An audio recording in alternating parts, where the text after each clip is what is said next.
most of you on this call already know, Linda is Wonder Woman in Keller Williams. She is an entrepreneur. She is a best-selling author. She is a coach. She's a trainer. She speaks all over the place in lots of places. And she has been to our office before. She did a class in Houston and came and had dinner with our ALC, which was phenomenal. So she has a lot of things that she is known for, many, many, many, including a not so smooth start to her real estate career several years ago in the 80s. Linda actually taught the first class I ever attended. Wow. When I joined Keller Williams. I started in real estate 18 years ago, and I started with Keller Williams 16 years ago. And that was the first class that I took, was a class from Linda. So I adore her, and she is a rock star. One of the books you guys might be familiar with that she co-authored was the Hold book. And for those of you, and there's several on this call, who are doing passive income through property ownership. But also, one of the things we all know Linda for is her ability to create large passive income through profit shares. So Linda, we would love to hear your story today, and we thank you so much for joining KW Premier. Oh, my pleasure. Happy to be here. I love helping people understand the importance and learn leverage and passive income. It's one of my favorite things I could talk all day about. So happy to be here.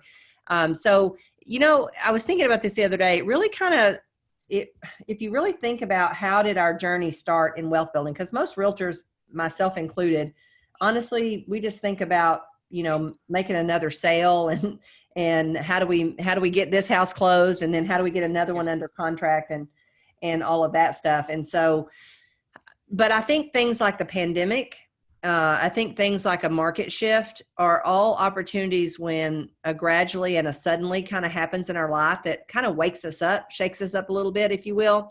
And we kind of feel yucky while it's happening. But the truth is, if we kind of reflect back on it and we ask, what are my lessons in this? I think we get a lot of great blessings from things like COVID and things like an economy crash. And that's exactly what happened to us in the late 80s in Texas. Some of you on the call may have been selling real estate back then. You know exactly what I'm talking about, because Houston was probably hit as one of the hardest. The economy just stopped. It was based on oil and gas, real estate, and savings and loan. And it's like somebody turned off a faucet. And the thing is, I was only 23 at the time. I had not been selling real estate yet. Matter of fact, I was in the middle of going to college, because I didn't go to college right out of high school. And I was back in college trying to figure out, who am I and how can I make more than minimum wage? Because until that point, I had never made more than minimum wage, except working at my husband's restaurant and nightclubs. If I would bartend and waitress, I could make more money. If I went out and tried to do anything else, minimum wage was all I got. So I was in the midst of trying to figure all that out when the economic downturn happened in Texas then. And being 23, I like to say I didn't even know what the word economy meant, much less whether it was a good one or a bad one. But I knew something was wrong, because my husband started not wanting to go to bed at night. And he said the reason he didn't want to go to bed is when you actually go to bed, morning comes quicker. And when morning comes, bankers call. And so he didn't want to fade all the bankers calls that we were getting.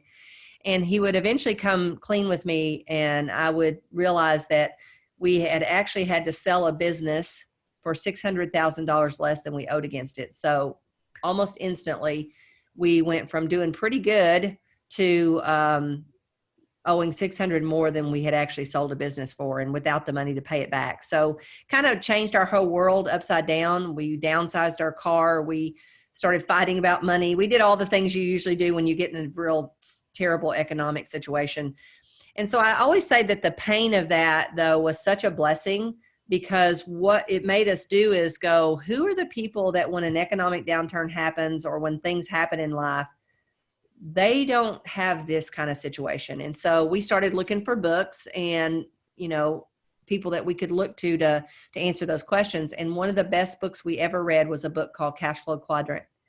And in there, Robert Kiyosaki explains that there's actually only 3 ways to build wealth. There's real estate investing, there's stocks, and there's owning businesses. Well, you can imagine when we read that, we're like, well, first of all, that's really good that it's that simple, because I like simple things. I don't perform when it's complicated. I just freeze. However, we looked at stocks and we said, well, we're not really interested in learning about stocks. And we don't want to study them and do all that stuff. So if you don't really understand something you're putting your money in, you're not really an investor. You're a kind of a gambler, if you will, or you're kind of just betting on the come, right? And so we didn't really want to do that. We said, well, let's don't do stocks. That doesn't sound very good. And then we said, well, let's look, businesses didn't sound very good. And the reason they didn't sound very good is because we just got out of some and had to pay money to get out of it. But real estate investing kind of sounded like something that might be something we could do. And to be honest with you, by actually back up a minute, while we were figuring out that my husband we had gotten $600,000 in debt, I looked at him for whatever reason. I don't know why. Probably because I was like lost and had no idea how to come up with the answer myself. But I said, in 38 years, I don't usually go to my husband and say, what do you think I should do? I just don't do that. I do what I think I should do. But for whatever reason, that was so overwhelming to me to think that we were that much in debt. I looked at him and said, I'm a hard worker. What do you think I could do to help? And he had a real estate mentor, a Pee Wee football mentor years ago that was actually, I found out since then, was a big real estate developer. And so I'm sure the developer didn't say, hey, you know what, get a wife, get her to selling houses and you guys will be rich forever. I don't think that's what he told Jimmy. I think Jimmy heard what he was ready to hear and he just heard real estate, right? And I think what the man really probably told him is, hey, invest in real estate, build some real estate, buy some real estate. I'm sure that's what he told him. But of course, Jimmy wasn't ready for that. So anyway, I said, okay, how do I do real estate? I had never lived in a house that we owned. I had never known anyone that sold real estate, and I didn't even know what a realtor did. So I truly just trusted my husband on how do you do it and what do you do? And so I went and got my real estate license. And for the first 6 months, I only made $6,000 gross. He said that was super gross because he paid $15,000 for me to make, my little measly amount I made. And we were going the wrong direction. But someone paid for me to go to a real estate seminar, and that changed everything for me. It made me realize that anything in life that you want to do, if you can go find the people that have accomplished it and just get around them and ask them questions, you can do anything in the world you decide to do. And so that's when I became an avid learner and a student of finding people who've accomplished what I want to accomplish and just do what they tell me to do. So I get in to start selling real estate. I eventually do start selling some houses, but in the back of our mind, the pain of being that broke is still there. And what we read in the McKissack book made us realize that 95% of the world got their money from either being an employee or self-employed, and that the wealthy people, the people that don't get affected by pandemics or economic turndowns and all that stuff, they're the 5% of the world, and their money comes from businesses, real estate, or stocks. And so we just knew that somewhere in our journey, we were going to have to figure out how to get as much of our money coming in from that right side as we possibly could. Because at the time, being self-employed, him owning restaurants and me being in the real estate business, we were 100% self-employed. So that became our journey, really, honestly. And we didn't pick profit share in the beginning because we weren't with Keller Williams and we didn't even know profit share was going to exist. So we picked real estate investing. We made a goal to make $250,000 passively at the time, Jimmy was almost 40 and I'm 9 years younger. So we said, well, let's use your age. And by 60, how much money do we want coming in? And we decided 250,000 would be a great number. So we worked it backwards and said, well, that'll be 20 houses free and clear. Let's go for that. And fast forward, we joined Keller Williams and during that process, honestly, I still wasn't interested in profit share. I thought real estate investing was going to be our answer. And so I didn't even let anybody talk to me about profit share, even though they tried. I'm sure some of you on the call can relate. I'm sure your team leaders have been trying really hard to get you to understand it. But about 4 years into being with Keller Williams, I had a really, really, really, really bad real estate transaction. I mean, the kind that's so bad that you literally go get your resume out of the drawer and you say, what in the world else can I do? I mean, if you haven't had that kind of day yet, it's coming, right? So that's what I did. I got my resume out. I looked at it and I went, oh, I remember why I sell houses. This thing gets me about minimum wage. Maybe I'll just kind of take a break, take a breath, and I'll go back in, and tomorrow I'll be ready to sell houses again. But I also thought, why don't I try harder to build wealth and passive income so that I have options and I have freedom? So I went to someone that knew the most about profit share, and I said, look, if I'm going to do it, I want to do it really big. So can you tell me, what would it take to make $1 million at this profit share opportunity that we've been given? And I said, if you need to figure it for a couple weeks and get back with me, no problem. And the gentleman said, I don't need to get back with you. I already know. I said, okay, what does it look like? And he said, you go get 20 people, help 20 get 20, and get 5,000 total. I programmed that into my little Nokia phone, and every time my phone flipped up, I read, help get 20, help 20, 5,000 total. And I had no clue how I was going to do that.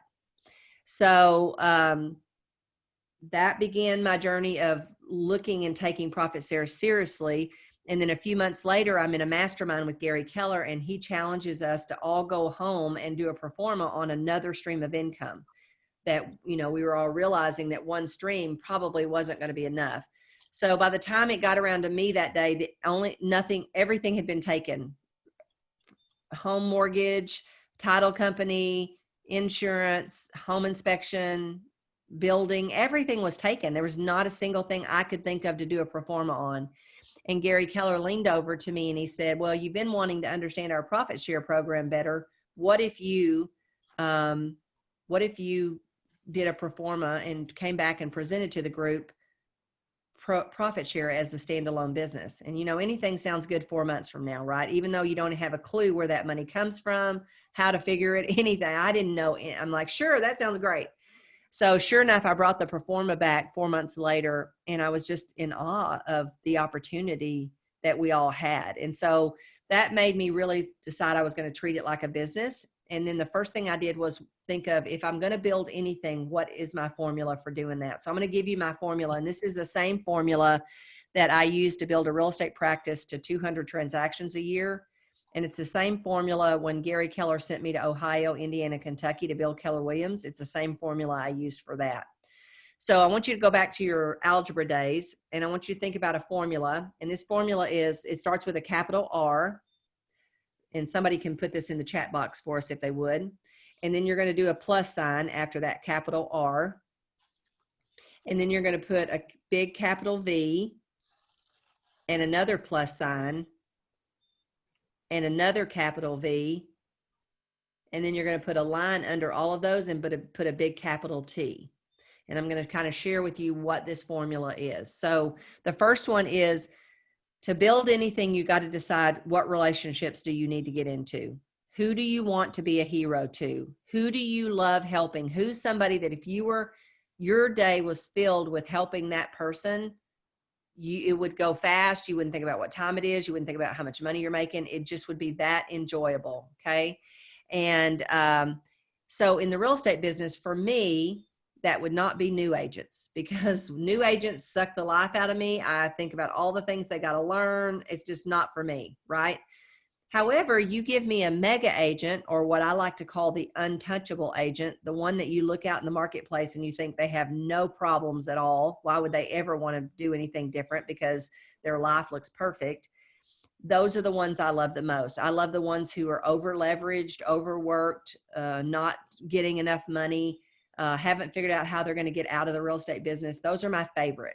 So when I make my list, I'm going to make my list based on that. So for you, what I'm going to have you do is pick a few people above your production. And I don't want you to pick more than 5, because you can't go deep with more than 5 people.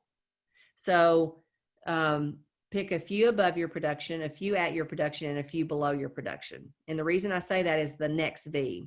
Because for someone to be willing to open a relationship to us, we have to be valid. So the first V stands for validity. And here's the thing about validity. Everybody has it and nobody thinks they do. But your validity are your life experiences, what you've accomplished, what you've learned, what you've failed at, what you've succeeded at. All those things form up to be your validity. What your unique ability is, what you can do that's easy for you to do that's not easy for other people to do. And sometimes your validity is so easy for you, you don't even recognize it because you think everybody can do it, right?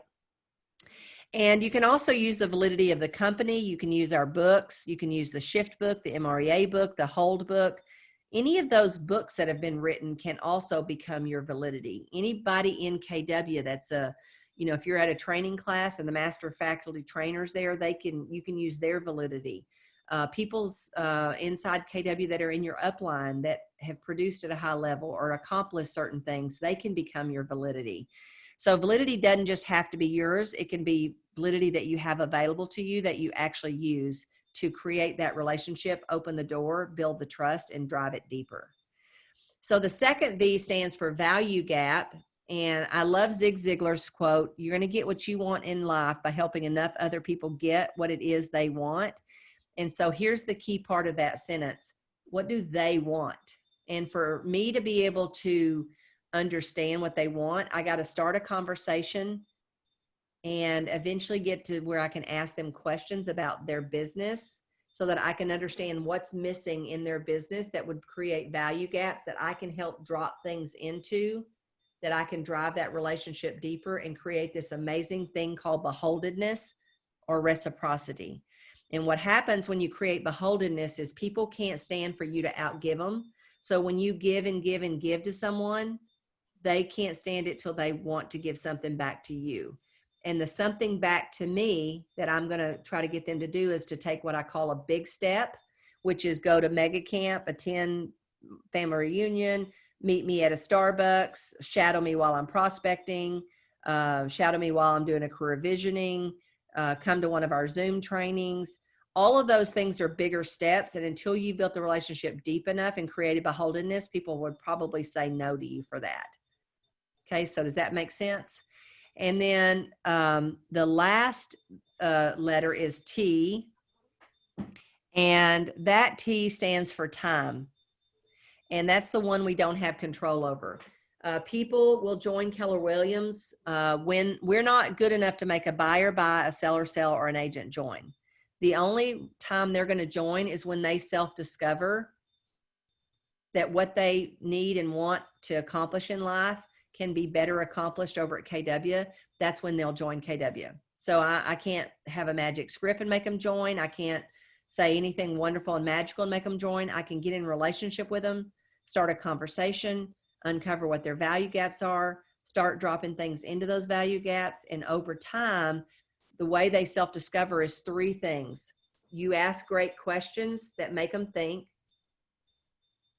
Number two, you tell stories that they can see themselves in and relate to. Or three, you let them experience who we are. Because experientially is the best way for people to understand something rather than us selling and telling them.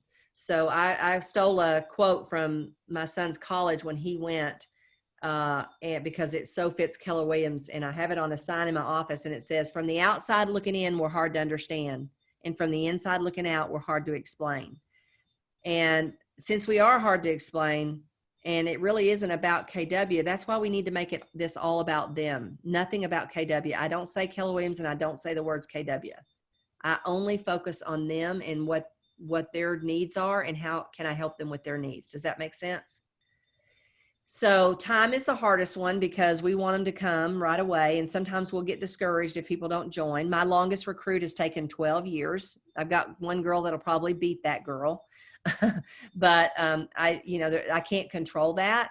And I can't, all I can do is do my part. The rest is really up to them to self-discover that this is the great place for them to meet all their needs and their goals. So that's really the process. And the way I like to start a conversation is two things. One, let's say we picked our 5, everybody picked their 5, and we were going to pick on one of them. So Terry, I'm going to use you as my person. And so let's say I had picked Terry, she's on my list, and let's just pretend I'd just done a transaction with Terry. So I would say, ring, ring. Hello. Hey, Terry, this is Linda McKissack. How are you? I'm doing good, Linda. How are you today?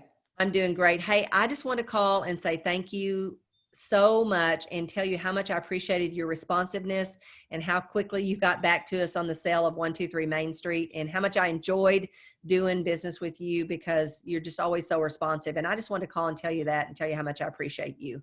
Oh, thank you, Linda. It was great for us too. I really appreciate that. I like working with great people. Yeah, it makes it a whole lot easier, doesn't it? It does.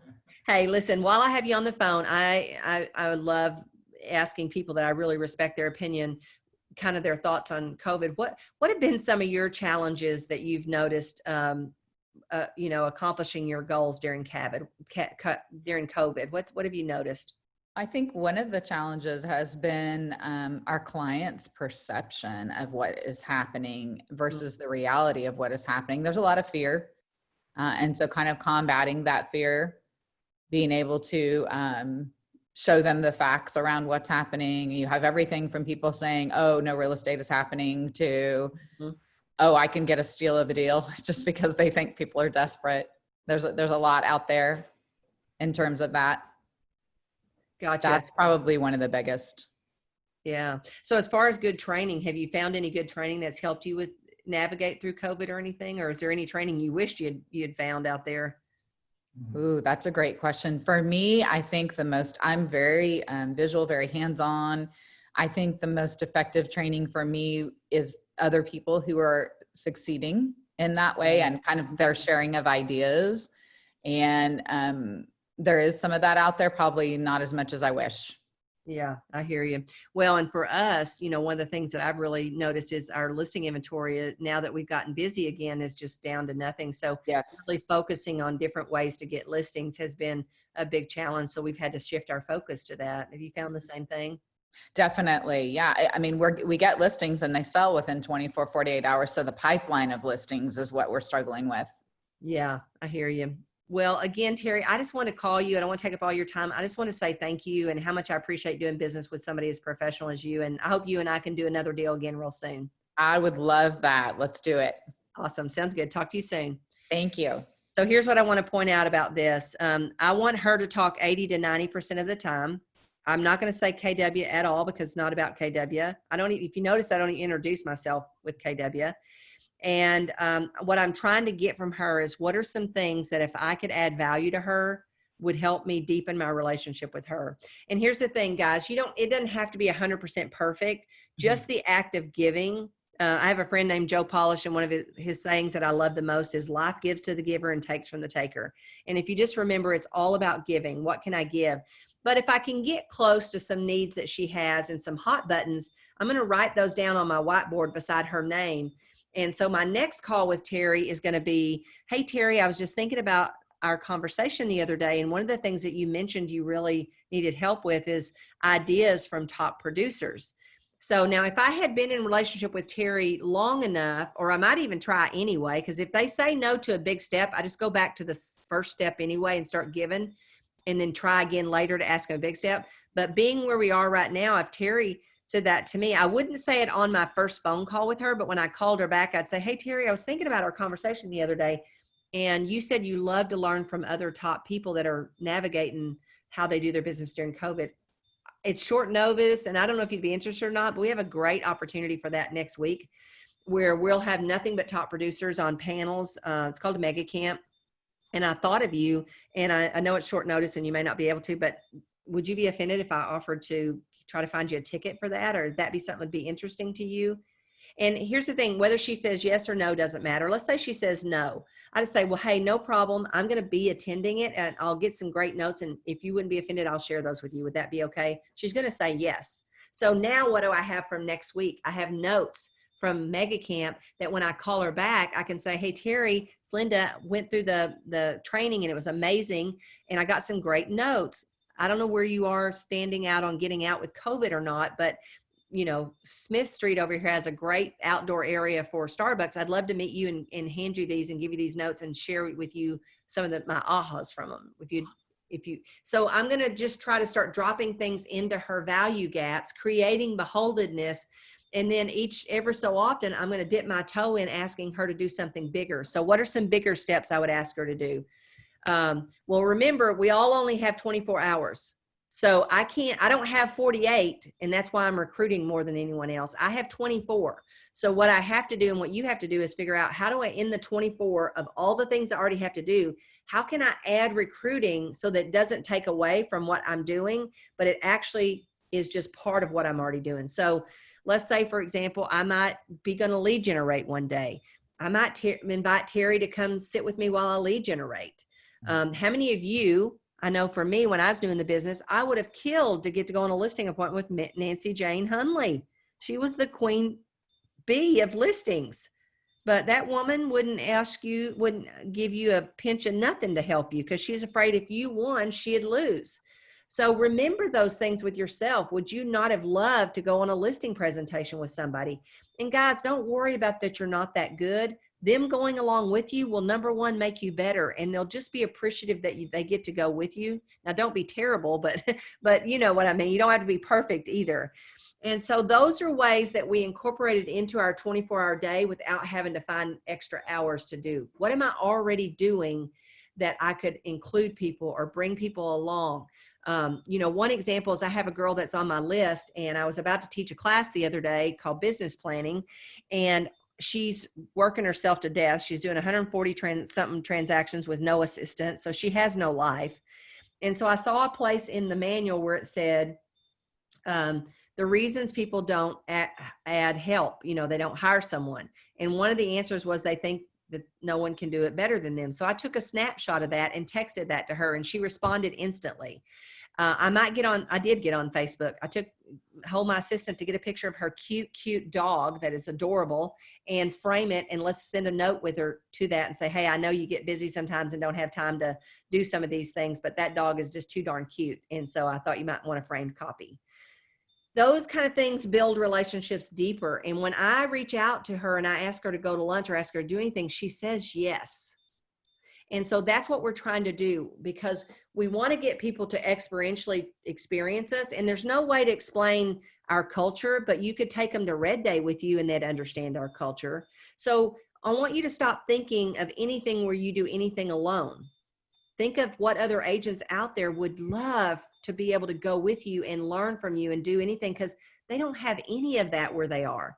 And as you do these things, they're going to go back to their office, and there's going to be a chasm that starts to get bigger and bigger, because they're going to look around and go, well, nobody over here cares.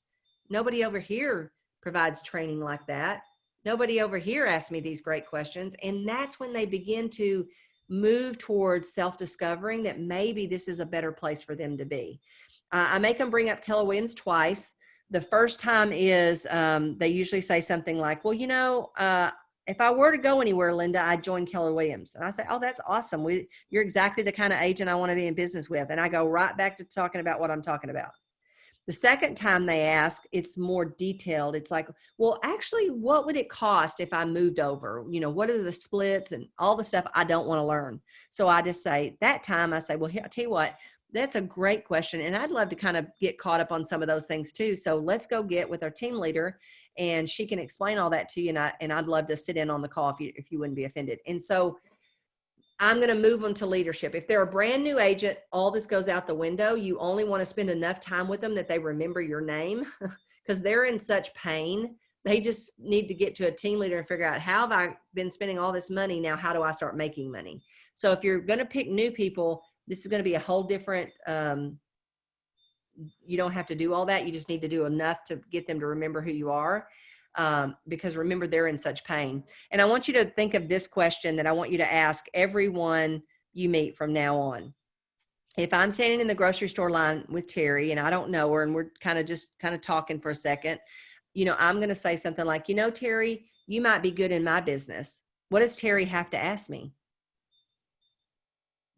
What is your business? Right.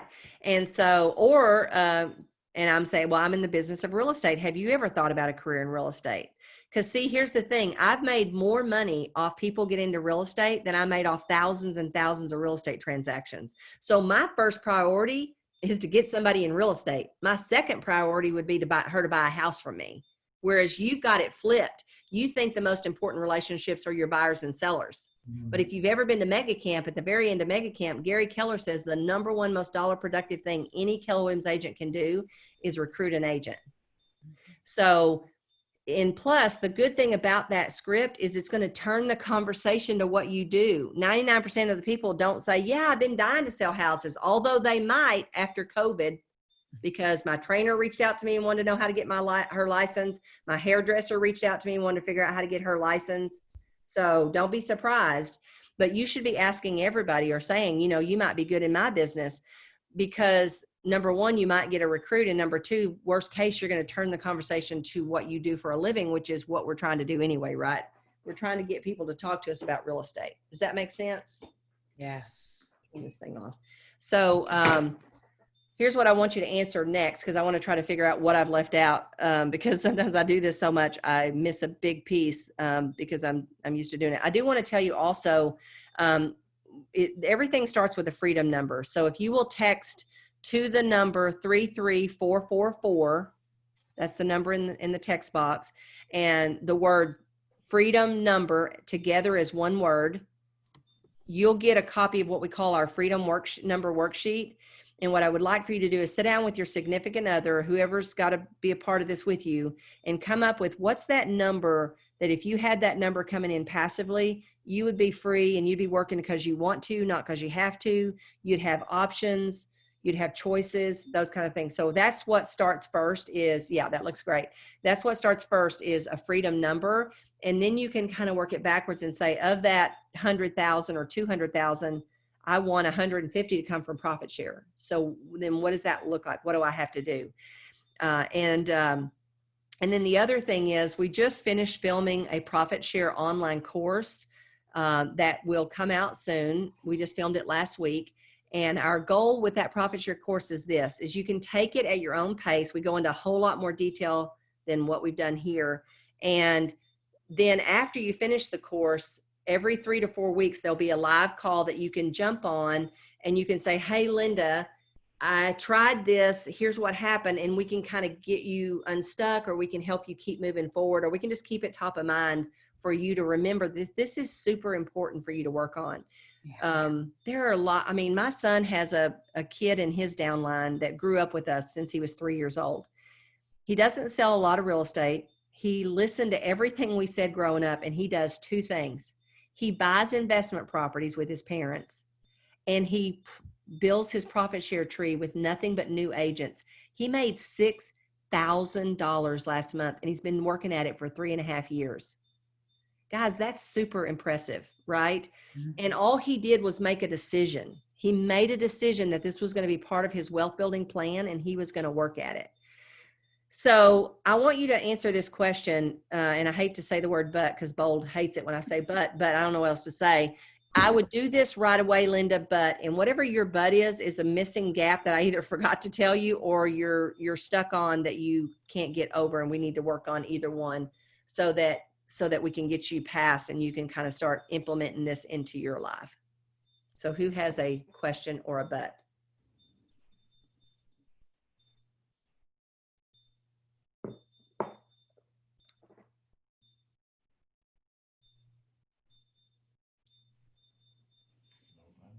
Somebody's got to have something.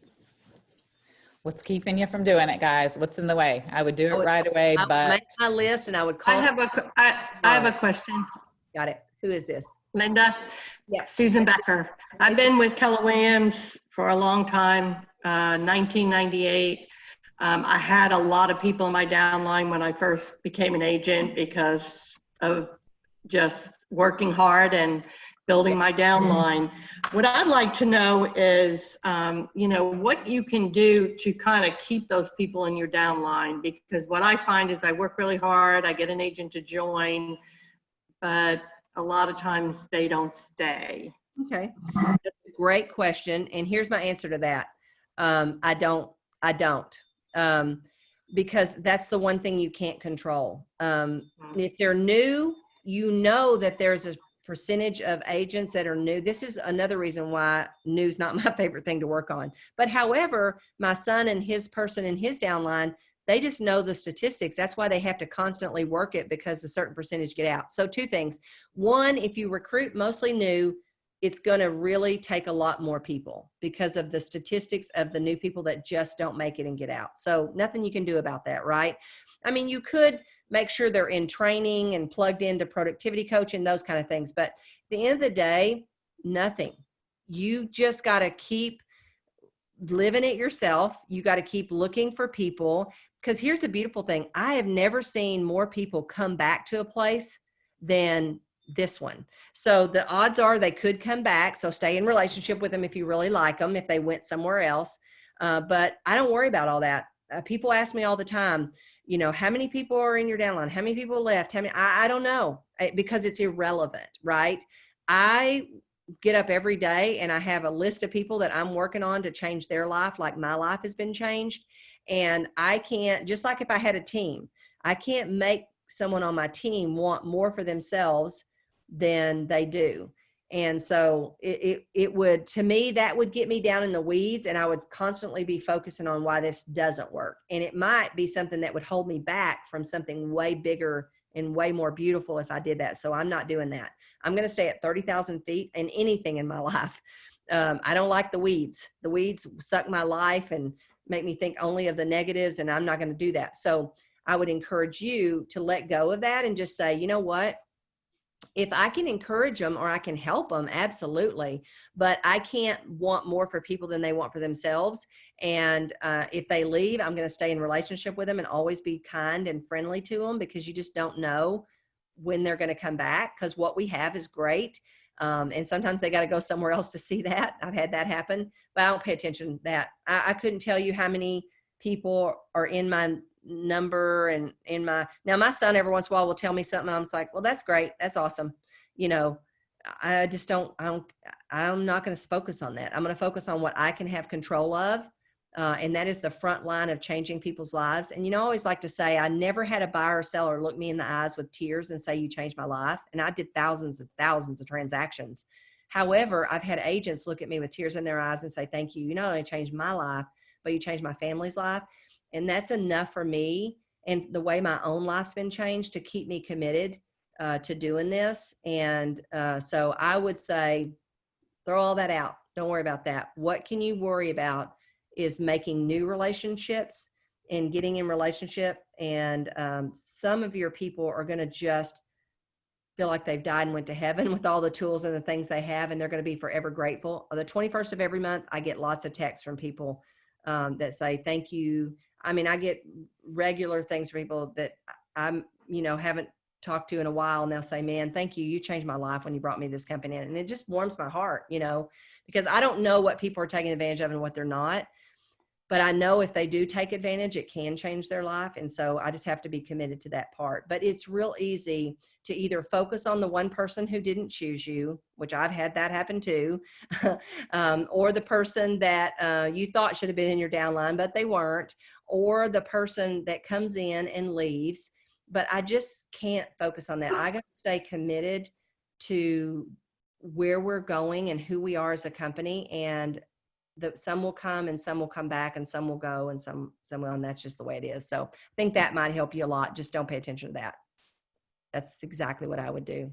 Because if you don't, you'll focus on, you know, it's kind of like focusing on the one listing you didn't get. Kind of keeps you from making calls to get some new ones. So I'm not going to do that. And I encourage you not to do that either. Yeah. I'm not going to look. Thank you, Linda. Yeah, you bet. It's easy to do, but don't do it. It won't benefit you or anyone else. I have a question. Mm-hmm. This is Kim. So a friend of mine, she said, I think I'm going to go to another company. She's in another market center. I've heard this before. What does Keller Williams do for me? That I'm getting my leads myself, blah, blah, blah, blah, blah. Mm-hmm. You know, I don't want to pay, yada, yada, yada.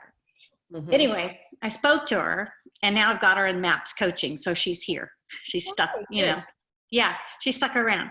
However, I had heard, and I mentioned this to her because I said, what about your profit share? And she goes, well, you'll only have to be vested for 3 years. Then you could go wherever and still get your profit share.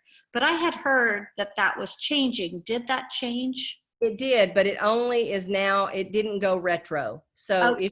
If she's right. And you know, it's always so amazing to me that people look at it like that. What if you stayed here and you kept working on it? You know what I Yeah. mean?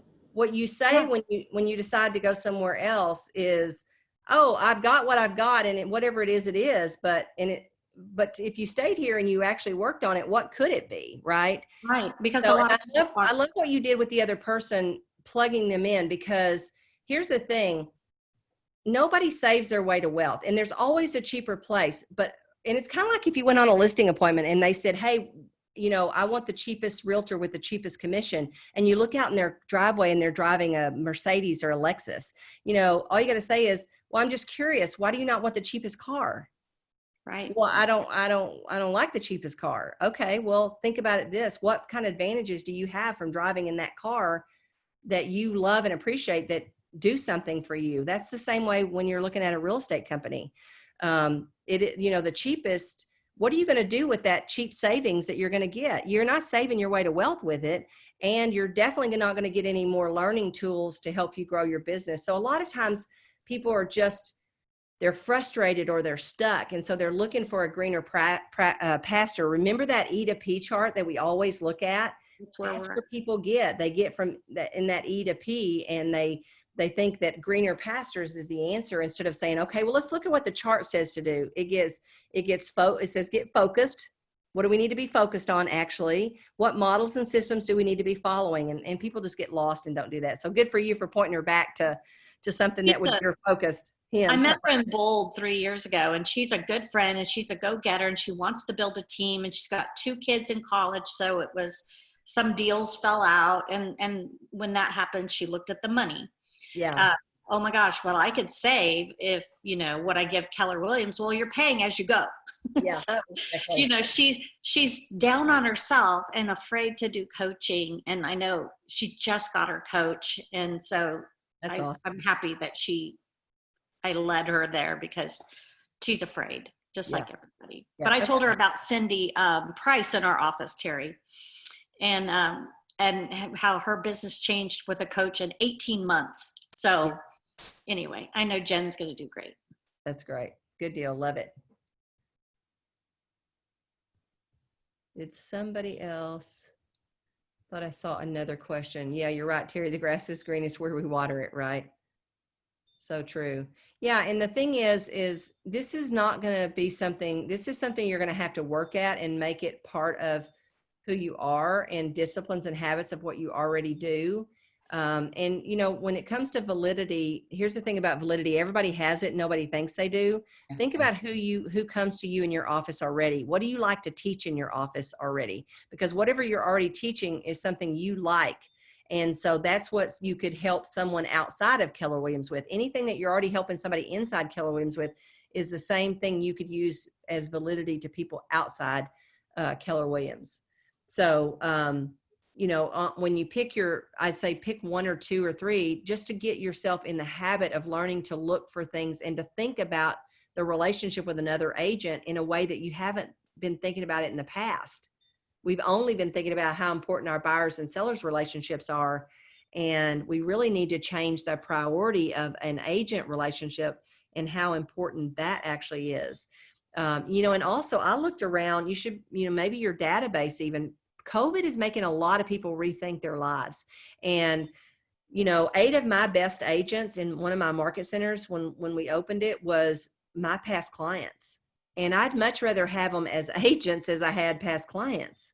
So we got to get away from the fact that, well, I don't want to get one of my past clients into the business because then I won't get their real estate deals. Well, if they're going to get in the real estate business, you're not going to get their real estate deals anyway.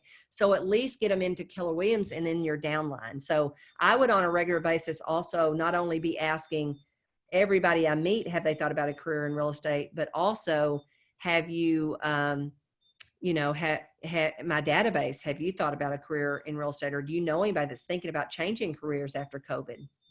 I'd be out there actively going after people right now because of COVID.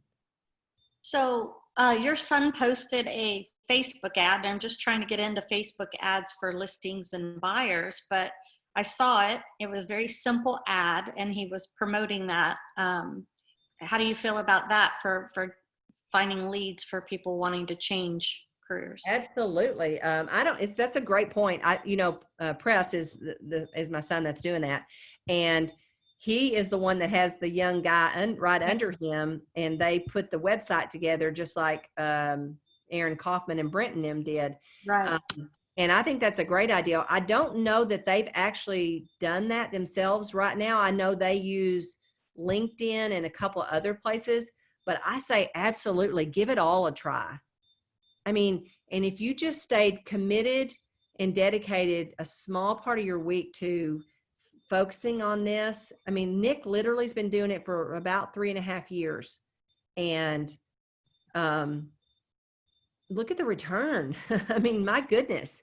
And he has no desire to be a big real estate salesperson. This is what he wants to do. And he wants to real estate invest. And he understands the power of having that money coming in passively. So you got to do what you enjoy and what would be fun. But I'd try a bunch of things. I'd try Facebook ads. I'd try maybe some LinkedIn ads, different ads like that. Right now, people are rethinking what they're doing.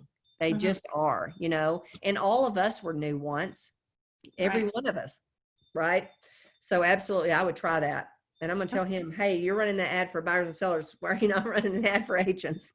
He had one last Christmas. I saw it he was talking about it on the Aaron Kaufman's Facebook page, which I think Jessica Starr started it. So anyway, it's a good Facebook group to be in.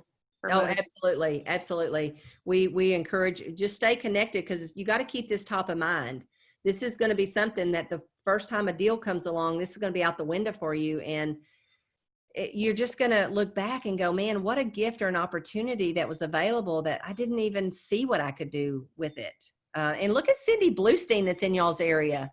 How many of y'all know Cindy? Shelly's in her. Oh my God. Let me just tell you, I get a text on a regular basis from Cindy and say, hey, call me, I need help. And I'm going to tell you, I love Cindy, but she's not the warmest like personality relationship person in the world. Matter of fact, half the time I'm saying, Cindy, you can't do that. What? I can't do, Cindy, no, we don't do that. You know, well, what do you mean? I don't see anything wrong with that. Cindy, just trust me. No. Don't think like that about that, you know, because to her, she's just like, directed to the point. I'm like, no.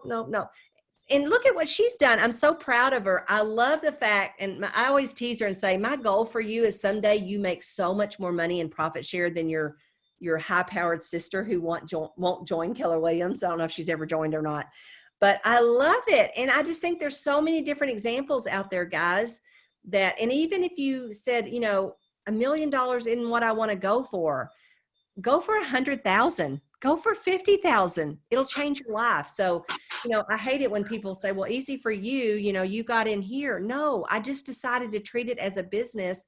And I use that exact formula that I use to build a real estate business.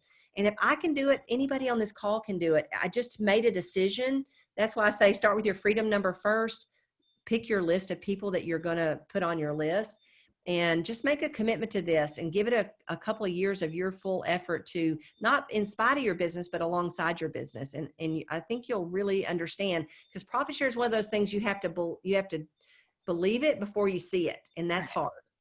That's hard.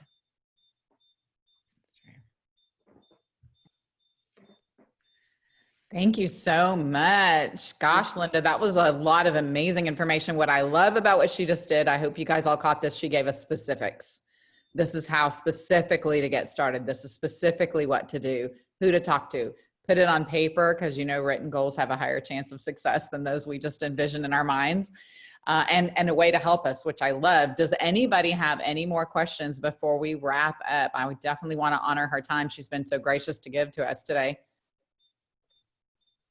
Anybody have anything else? Anything you're wondering about? Anything she didn't talk about? You said, oh, hey, she didn't talk about this piece. I just want to say, Linda, about Cindy, I feel like she changed my life for like the better. I mean, just like you said, I've been in the business 11 years.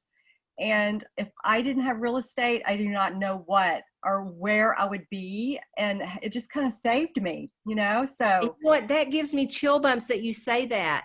And every one of us on this call could have a story just like that, where we realize Keller Williams changed our life. And I get chill bumps hearing that because Cindy was willing to figure out how to do it that worked for her. Your life got changed.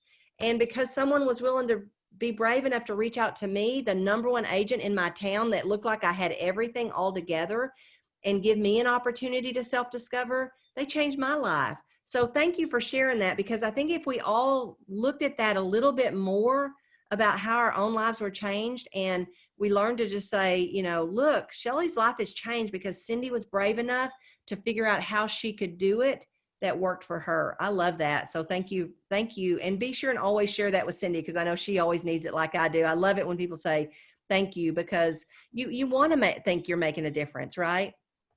Well, and Shelly, you've brought so many other people too into Keller Williams and into the office, and see how that's changed their lives too, and all of ours, just by having you, which is awesome. It's just so fun. I mean, it's just trickle down. It's just so much fun. Shelly, didn't you meet Cindy on a bike ride? Yes. Yeah. I was the leader of the bike ride, and she was just getting into cycling. So, and the whole way our first ride, she was talking about real estate.